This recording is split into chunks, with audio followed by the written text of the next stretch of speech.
কর অফিস মানেই ঝামেলা, দীর্ঘ লাইন, ফাইলের পাহাড় আর হয়রানির অভিযোগ। বাংলাদেশের বহু করদাতার কাছে এ যেন বহু বছরের পরিচিত বাস্তবতা। কিন্তু এবার সেই চিত্র বদলানোর ঘোষণা দিয়েছে জাতীয় রাজস্ব বোর্ড বা এনবিআর। কর ব্যবস্থাকে পুরোপুরি ডিজিটাল ও ফেসলেস করার উদ্যোগ নিয়েছে সংস্থাটি। রাজধানীর শিল্পকলা একাডেমিতে আয়োজিত এক প্রাক বাজেট আলোচনায় এনবিআর চেয়ারম্যান মোহাম্মদ আব্দুর রহমান খান জানান, করদাতাদের হয়রানি কমাতে এবং রাজস্ব ব্যবস্থাকে স্বচ্ছ করতে নতুন প্রযুক্তি নির্ভর কর ব্যবস্থা চালু করা হচ্ছে।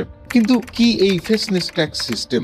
সহজ ভাষায়, করদাতা ও কর্মকর্তার সরাসরি যোগাযোগ কমিয়ে পুরো প্রক্রিয়াকে সফটওয়্যার ও অনলাইন প্ল্যাটফর্মের মাধ্যমে পরিচালনা করা হবে। অর্থাৎ কর নির্ধারণ, অডিট, নির্বাচন, এমনকি রিফান্ড সবকিছুই হবে ডিজিটাল সিস্টেমের মাধ্যমে। এনবিআর জানিয়েছে, অনলাইন রিটার্ন ব্যবস্থা আরো সহজ করা হচ্ছে। এখন করদাতাকে জটিল হিসাব নিজের হাতে করতে হবে না। সিস্টেম নিজে আয় ও কর হার অনুযায়ী হিসাব তৈরি করবে। একই সঙ্গে করদাতা অনলাইনে দেখতে পারবেন তাদের কর দায়, জমা দেওয়া কর, ব্যক্তিগত লেজার ও রিফান্ডের ব্যবস্থা। রাজস্ব বাড়াতে নগদ লেনদেন কমানোর দিকেও নজর দিচ্ছে এনবিআর। ধাপে ধাপে পুরো অর্থনীতিতে ইনভয়েসিং ব্যবস্থা চালুর পরিকল্পনা নেওয়া হচ্ছে। বিশেষজ্ঞদের মতে, প্রতিটি লেনদেন নথিভুক্ত হলে কর ফাঁকি কমবে এবং অর্থনীতি আরো স্বচ্ছ হবে।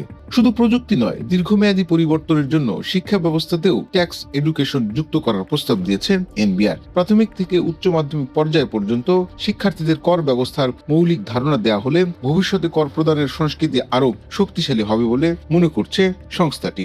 তবে প্রশ্নও আছে, পুরো কর ব্যবস্থা ডিজিটাল করতে প্রয়োজন শক্তিশালী প্রযুক্তিগত অবকাঠামো, সাইবার নিরাপত্তা এবং দক্ষ জনবল। বিশেষজ্ঞরা বলছেন, সঠিকভাবে বাস্তবায়ন করা গেলে এই উদ্যোগ বাংলাদেশে কর প্রশাসনের চিত্র বদলে দিতে পারে। দীর্ঘদিনের অভিযোগ, হয়রানি, দুর্নীতি আর জটিলতার জায়গা থেকে বেরিয়ে এসে প্রযুক্তি নির্ভর নতুন যুগে প্রবেশ করতে যাচ্ছে বাংলাদেশের কর ব্যবস্থা। এখন দেখার বিষয়, ফেসলেস এই উদ্যোগ বাস্তবে কতটা স্বস্তি এনে দিতে পারে সাধারণ করদাতার জীবনে।